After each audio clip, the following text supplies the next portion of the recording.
that we are suddenly someplace where we don't know what the hell we're doing, and yeah. Sounds like real life. Yeah, I know, right? Like, are we sure we're not in the mirror universe since Donald Trump took office or something? I think we might be in the darkest timeline. I'm not sure. Jeez, we're gonna have to kill the emperor. Okay, so this week now, hold on, let me get this crap out of the way. It's distracting me. Okay, so this week, episode 11, The Wolf Inside, where now that Burnham has been thoroughly embedded with Tyler in enemy territory to try to reconnaissance, to try to uh, get the information we need to figure out how to get Discovery back into its own universe. Now Burnham turns into the biggest badass you've ever seen. And we're going to see that with multiple different things that occur between her and several other characters all at the same time almost. And then right after that, episode 12, Vaulting Ambition, in which she faces off with somebody that we thought was dead. Or is she? So, Dun. dun dun dun! Alright, here we go with episode 11, The Wolf Inside.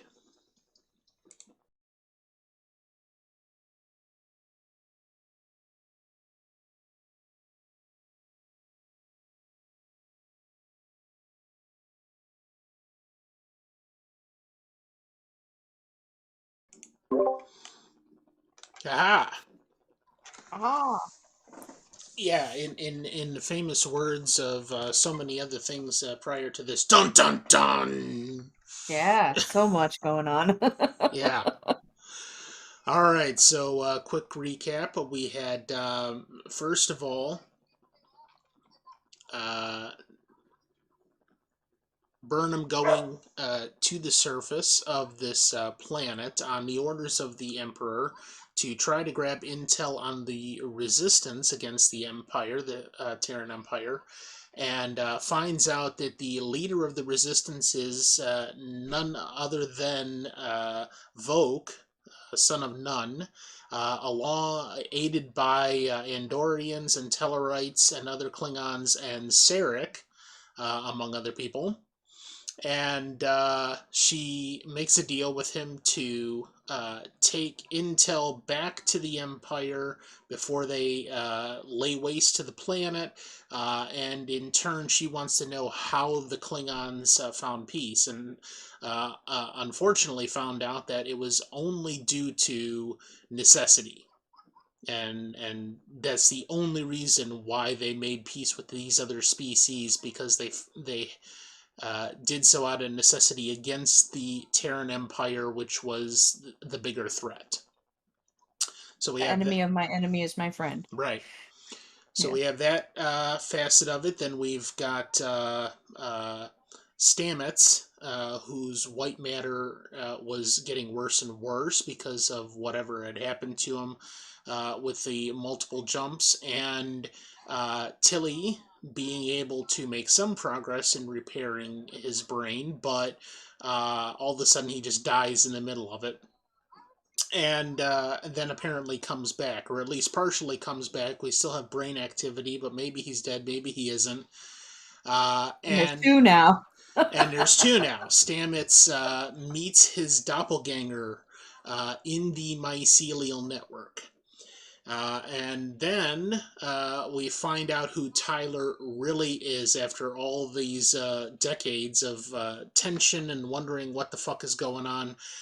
We find out that Tyler is indeed Voke, and in the normal universe, Voke and Laurel decided to undergo this very bizarre undertaking in which they literally transformed his body and his DNA from Klingon into human, and he took on the persona of Lieutenant Ash Tyler, and well enough, according to what Laurel was able to put together, and do as part of her training and what she knew as a spy and a deceiver, so that when he went in there, uh, nobody knew who he was. It was that thorough of a deception.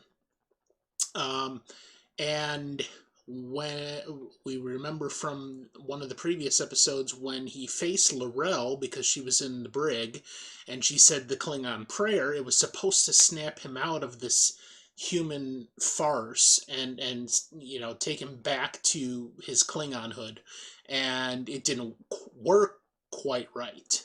So he's been kind of in this weird limbo all this time, and now finally facing himself, his version from the mirror universe, and that Voke not living up to the standards of what it meant to be a Klingon that he thought it was, snapped him completely out of it, and now he remembers everything. He knows he's Voke, and not only does he try to attack the Voke in the mirror universe, but he also then tries to kill Burnham. She was saved by this universe's Saru, who is a slave, and we will get a little bit more information about what the Kelpians and Saru in particular are like in this universe in the next episode. But then Burnham is out of time, and somebody fires before the rebels have enough time to escape, and we find out it is the Empress herself who has come to clean up the job that Burnham did not finish, and kill all the rebels. And then we also find out that the Empress is Captain Georgiou, in this universe Empress Georgiou. And yeah, so she's back from the dead in a different form, and it's fun times here on Star Trek Discovery. So all right, so let's pick this apart bit by bit here. The first thing I wanted to mention is Jason Isaacs' performance the first time we see him, and subsequently when he's sitting there at the table in Burnham's quarters.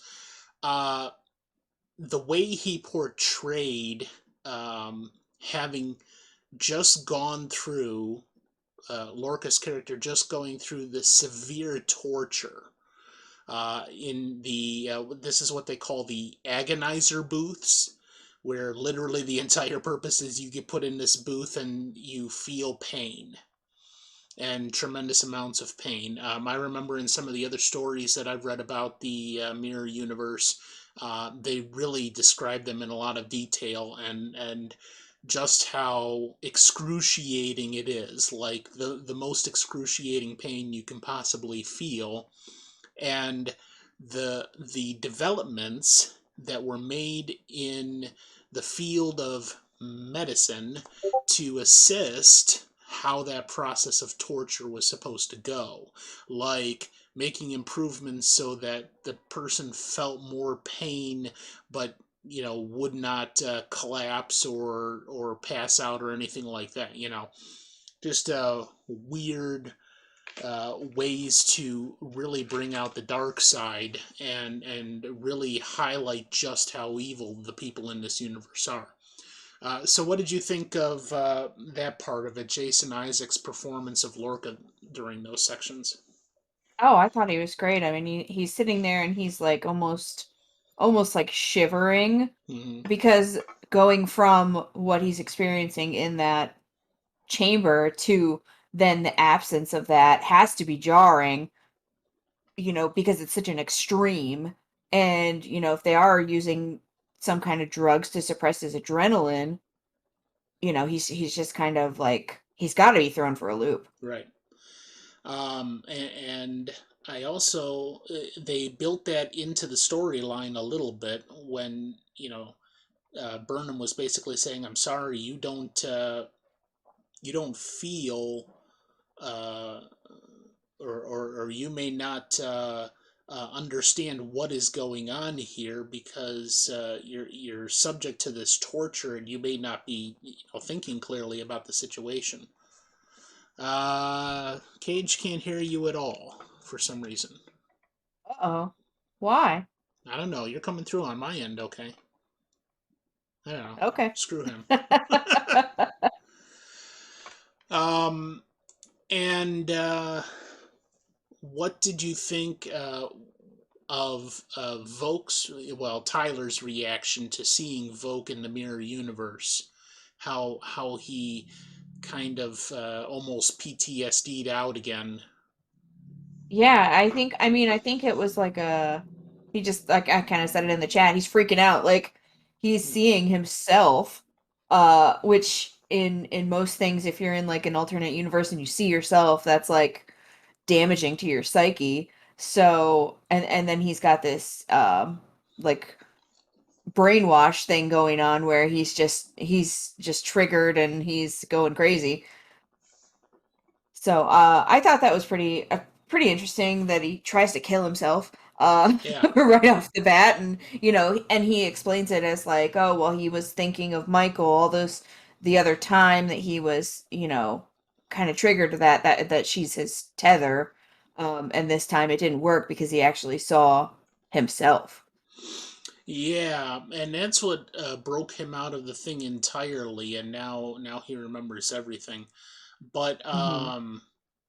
I find that kind of an interesting psychological concept. What would you do if you met your evil self? You know, Right. Probably would you try to kill them? Would you try try to, to kill him. yeah? But But then does that make you the yeah, evil exactly. version if you're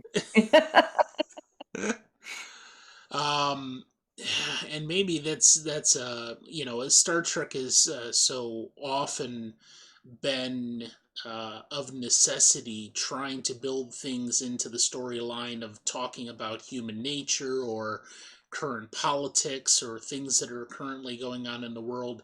Maybe there's a broader point there about how do you fight the evil within? How do you be a good person? How do you, make sure that you don't let that evil side of yourself take over and turn you into something you don't want to be. Um, Mhm. there's a lot of, I think, psychological things that can be taken into account with the way the storyline played out with Tyler attacking Volk and and at the same time going through this massive internal struggle while where he was trying to shed this human shell and be the person he actually was, even though he didn't know that's what was going on or what it was leading him to. Um, and then, same thing. Now we're faced with Stamets, who is meeting his doppelganger and actually having a conversation with him. And that's going to be a big part of the next episode, where Stamets, who now with his altered DNA, has this otherworldly connection to the mycelial network and sees things that no human has seen before. How is he going to deal with this? Being faced with his other self that's probably more evil than he is. Um, Right. And did they explain how his other self got there? Because he was like, "Oh, they do. I've been waiting for you." Oh, okay, okay. Yeah. I was curious about that because he's like, "Oh, I've been waiting for you." Like, what took you so Yeah. long? Yeah, they do explain that how the other Stamets got there, but I think what they were trying to do was portray a scenario in which, whether you're in the regular universe or the mirror universe, things kind of happen in the same scenario, in the same build up, and because of the same causes, but in different ways. So Stamets is in the mycelial network because he did all those jumps and it just decayed his white brain matter. The mirror universe, Stamets is there for an alternate reason, you know. And the same thing we hear about, like the issues that Burnham had with her family in the regular universe, and in the next episode we're going to hear a little bit more about that. but how it happened in the mirror universe. But it still resulted in the same kind of thing. Now they're in the same pretty much positions and dealing with the same kind of issues, but just in a different universe. Um, so we did all of that, and then the last the thing I wanted to touch on there is Tilly using the spores to try to repair Stamets' white matter. And she came up with kind of a brilliant way to do that, but apparently didn't think that all the way through and inadvertently caused Mr. Stamets' death. Did Yeah. you have any thoughts on that? Well, I mean it is brilliant, but it's untested, and that's the thing. It's like your theory could be correct, but in practice, things never really go how you plan. So it's Right, kind of risky. It was very risky to just kind of go for it. And what can she test it on? There's nothing. right, yeah. How do you test He's theories like that? he's the test. Um, Especially since Dr. Kolber is dead now. Hmm. It seemed like, at least in the previous episode, that he was being treated by Dr. Kolber up until Saru told Kolber, "I'm sorry, you can't treat him anymore." But it seemed Kolber had more of a handle on the treatment for Stamets than anyone else. So if any knowledge that he had of what was going on kind of died with him, all of a sudden we're back to square one. And how do we treat Stamets? And then Tilly comes up with her grand concept of doing it this way, which, like she said, was working until he just said, "Fuck you, I'm out." Or, you know. Hmm. Um, but yeah, apparently he is not completely dead yet, and there's still some more story to be told. So we'll see where that goes. So the main takeaway is we finally know who Tyler really is now. We know he is Voq, who has become an infiltrator on Discovery. He has killed Culber and attempted to kill Burnham. He was retrieved by the Discovery crew and is now in the brig, where he is no longer a threat. And now Burnham just has to kind of deal with this thing on her own, dealing now with meeting her empress and dealing with the emotions that it's Philippa Georgiou, and how she moves on from that point. So, all right. Anything else before we move on? Well, it bothers me that they're not talking about Culber's death, like at all on Discovery. This guy is murdered, like clearly his neck is snapped, and nobody's talking about it. Well, I think part of that is because they were chalking it up to Stamets. See, Yeah. they thought it might have been him, in some kind of delusional state up Mhm. until just now that we found out, and maybe even not quite yet, Burnham telling them, because he confesses to the murder of Culber, and Burnham has to let them know that. So maybe they just literally found that out, and up until then didn't know what to do with any of the information if it had been Stamets that killed him, because he did have Yeah. some erratic behavior up Yeah, until they then. probably did assume that it was just Right. him. So at least that is cleared up now. But now maybe we'll see some more action on that side, where they're going to be investigating that or interrogating Tyler and getting some more information on that. Okay, all right. Here we go with episode 12, Vaulting Ambition.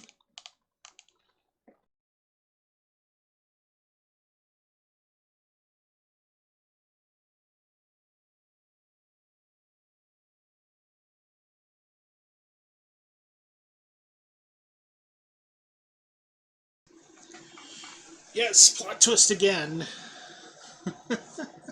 And they keep on coming. Yeah, so if you didn't understand that, Lorca has just been revealed as being from the Mirror Universe all along. As Slight would say, this whole time. Oh The my God. whole time. Jeez.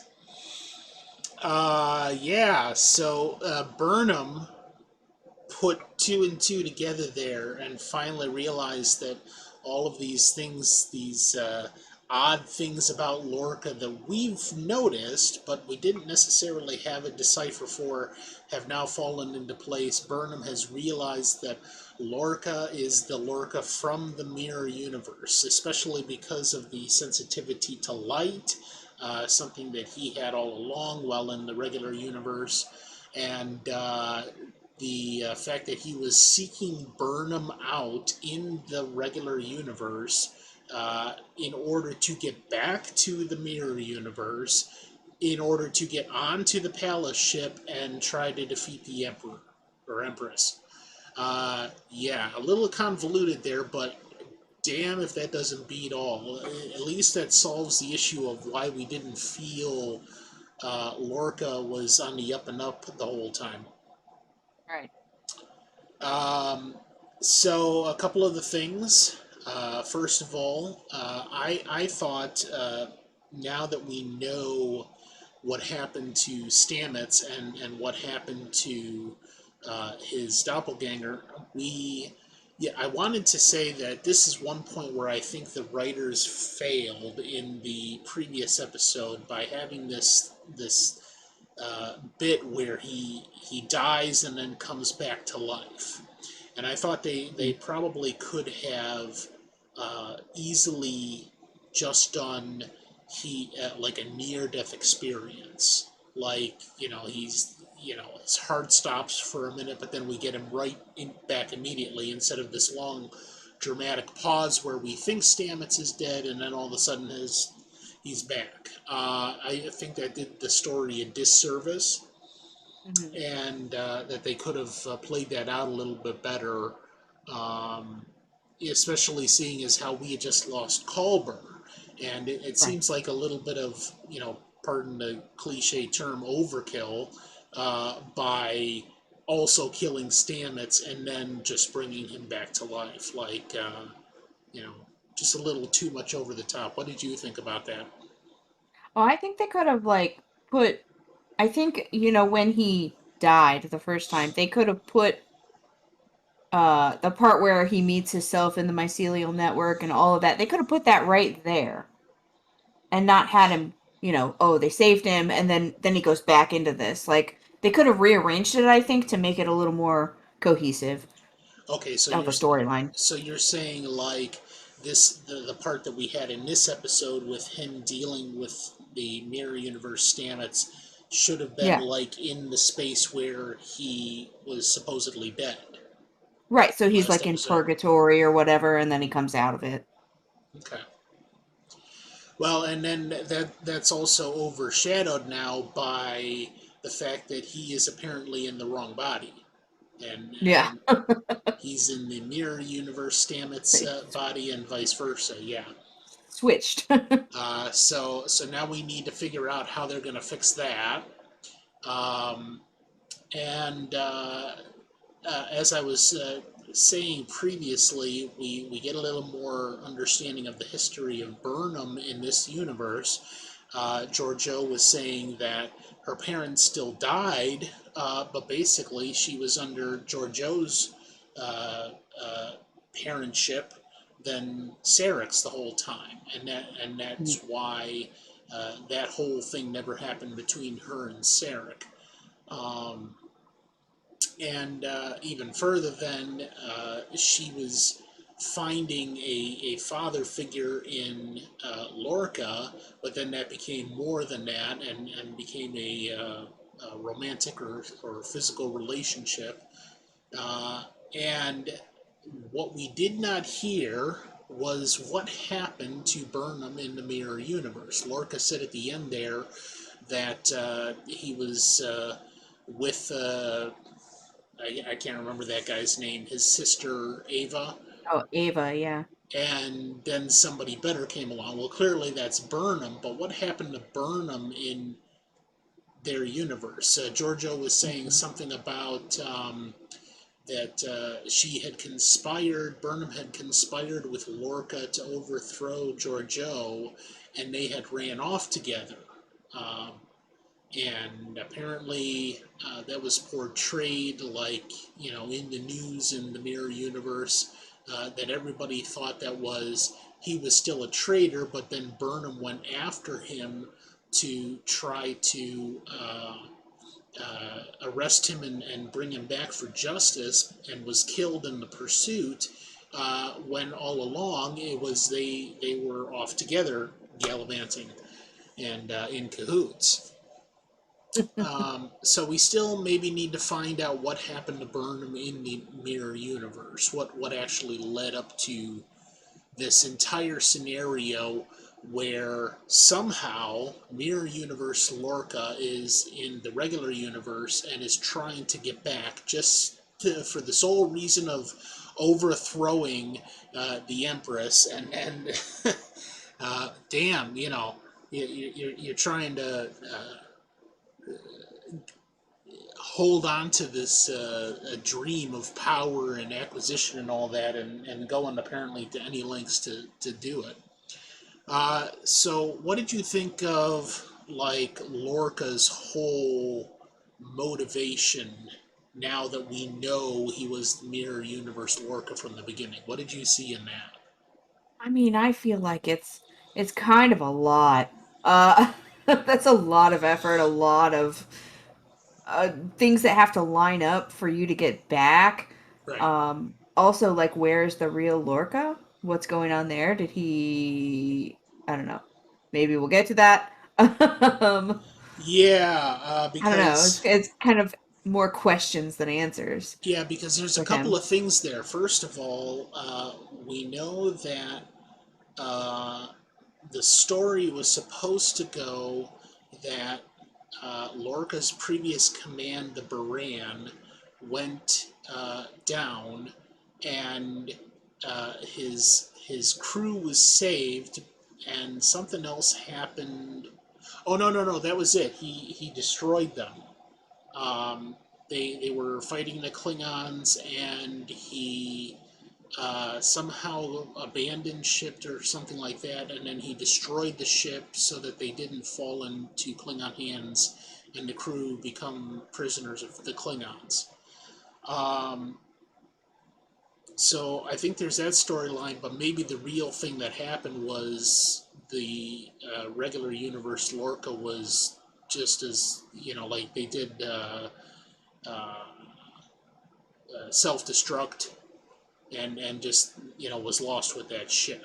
So I don't know, um, but if I recall correctly, I think they do answer that within the next couple of episodes here.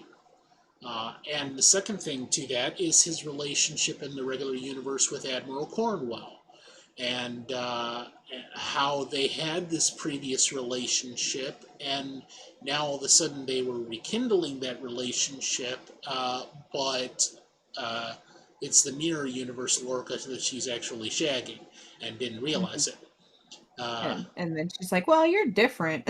yeah, who the hell are you? You look like Lorca, Different." you feel like Lorca, but you're not him. You know, yeah. So lots going on there. All right, and then we've got Tyler. We got a little more insight from Laurel on this transformation. So apparently, it was almost like a fusing of bodies between Tyler and Vogue. They used Tyler's organs and DNA and all sorts of skin and stuff, and that was grafted onto Vogue to at least give him the outer appearance, and then apparently through some DNA process, they suppressed the Klingon DNA and made it appear as if it was human, but it definitely was kind of like a fusing of the two bodies. Tyler was a prisoner of the Klingons at that point, and then even further, there definitely was this romantic slash sexual relationship between Volk and Laurel going on, that apparently carried over into all of that. And during this transition process, they were making love and whatever else, hooping and hollering and having fun. And um, but apparently, all Laurel has to do is grab her little laser finger thingies and massage his scalp there, and he'll be right as rain in a minute. Yeah. That kind of got corny for me, and I also was like, what is happening Yeah, here? you know, Kind of lost me a little there. yeah, that definitely is also characteristic of Star Trek at various times, where we're going to come up with some maybe futuristic looking medical treatment that really doesn't do shit, but we're going to pretend like it does, you know. Yeah. Yeah. So whatever she's doing there is supposed to bring peace the two halves, the human Tyler and the Klingon Vulcan. Maybe we'll have like one whole person that can eat Cheerios safely and not have any problems. Um, yeah, it's hard to say. And then one more very specific piece of information that Georgiou revealed to Burnham after finding out that she was the regular universe Burnham and not her actual daughter. And she, whips the death boomerang around and kills her council except for one guy, and then reveals this, that the Defiant that crossed from the regular universe into the mirror universe went through interphasic space. And because of that transition, the crew went insane. And therefore, they killed each other, killed themselves. And that transition of the Defiant into the mirror universe definitely was not going to be a possible means of escape for Discovery and crew. And then we saw, Burnham processing that and saying, okay, well, we still need to find some kind of way out of here. So that avenue of escape is now closed, and we need to find another way. I don't know. I think half of them are already insane, so they might as well just. Well, Tyler at least is. Uh, you know, we'll have to see. But yeah, definitely the method by which the Defiant has gotten there is no longer feasible, which completely alters the mission now. But I mean, Burnham already did that by revealing to Georgiou that she's from the regular universe, and now Georgiou has. It seems like Georgiou has decided to like completely alter what she wants to do with this whole situation now that this knowledge is available to her. Mhm. Killing her council and now moving on to something bigger and better, that which we do not know. And of course, I think that only led up to the plot point of revealing that it was the mirror universe work all along. But there's something else going there on there that we don't know yet with Georgiou, Empress Georgiou. Yeah. So, all right. Any other thoughts on any of that? No, I think we covered most of it. Okay. I kind of did wonder when Tyler at the very beginning when he was asking Saru for help if he was asking him to kill him as like a mercy killing. Could be. Yeah. Yeah, I kind of like wondered if that was the way they wanted it interpreted or not. I don't know. Hmm. I don't know. I do know that Saru wouldn't honor that. Right, Like the right. type of person that Saru is, I don't think that would even be entertained. Yeah. But I kind of wondered if that was what they were trying to convey there. Possibly, kind of like a tortured soul, and just please, kill me Just and like put release me me from because this. when he came back, he said when they beamed him onto the Discovery, he said, "Oh, she should have just you should have left me out there, like just left me go to freeze and suffocate out there in space." Yeah, I but don't know. that was Volk speaking Oh, entirely. true. He was saying, Yeah. she should have let me die out there with my honor. with whatever the honor. hell Yeah, that's supposed to mean. What kind of honor are you going to get just dying, suffocating in space? But I don't know. uh, if there's one thing I've learned is that if a Klingon thinks they're right, it's definitely the honorable way, even if it isn't. Sure. Yeah. Um, and maybe that brings up an interesting point that we can watch for as we continue this. Is that many times, especially when I was watching the series Enterprise, they bring up a lot of plot points where the Klingons, everything that the Klingons do and want is geared towards honor, except we find out so many times that they are without honor. The Vulcans, everything that they do and want is geared towards suppression of emotion and just pure logic. And how many times do we find that they fail and act emotionally? You know, and how many other species where they're kind of shoehorned into this stereotypical thing that they just, and that's a plot point, they fail to do what they're supposed to be doing according to that stereotype. Yeah. So maybe that's something else we could watch for as we continue on here. I do know that in Enterprise that comes up a lot in the writing for those stories. Um, so we were talking a little bit about continuing on with the original Trek that is real Trek after all this is said and done, and we might get done with it sometime in the next decade or so. So we'll see how far that goes, but. Well, Picard's ending, so we got a hard cut Yes, off there. yes, we did get news just the other day. Patrick Stewart shared it on his Twitter that season 3 of Picard will be the final season, and I, as I had spoken to you privately about, I really applaud that decision because Yeah. I believe there's just too many series like Walking Dead that just went way too far, and if it seemed like the creators were just bilking it for every penny they could wring out of it and just utterly destroying the storyline. So same thing with Stranger Things. Season 5 is going to be the last season of Stranger Things, and it's already Yeah. been announced, and there's a definitive end to the story without trying to draw it out longer and longer for financial purposes. So I'm very happy to see that because I think that will add a lot more weight and positive entertainment value to the Picard series that we know it's going to end at the end of season 3, and that's it. There's that finito. There's no more. Right. So.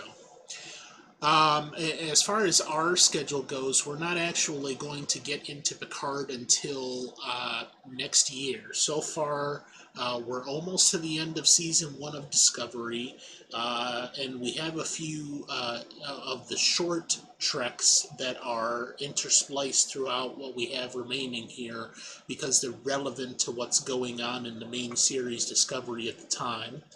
And then we're going to do Discovery season 2. Now, Discovery season 3 actually takes place hundreds and hundreds of years into the future. So the way I set up our schedule is we're going to do Discovery season 1 and 2. Then we're going to do what immediately takes place after that in the timeline, which is Strange New Worlds season 1, which just came out and it's available. I haven't seen any of it. I'm very excited to see that when we get to that in about 3 months or so, because that is supposed to be the core of Star Trek, getting back to the exploration about it, the finding new worlds, new civilizations, and not so much what some of the other things that Star Trek has been mired in with wars and xenophobia and some of these other things. So I think we're going to get a true taste of what the Gene Roddenberry vision was for Star Trek coming again in this new series. Cool. I But like it. yeah, we'll check it all out. So all right, that's it. Next week is Discovery Season 1, Episode 13, What's Past is Prologue, and Episode 14, The War Without, The War Within. And then I'll just briefly note that the following week, we're going to finish Discovery Season 1 with Episode 15, and then we're going to do 4 short treks. So there will actually 5 episodes that following week, and we'll cover quite a bit of ground. Alrighty? All right. All right. See you next week. Adios. Bye.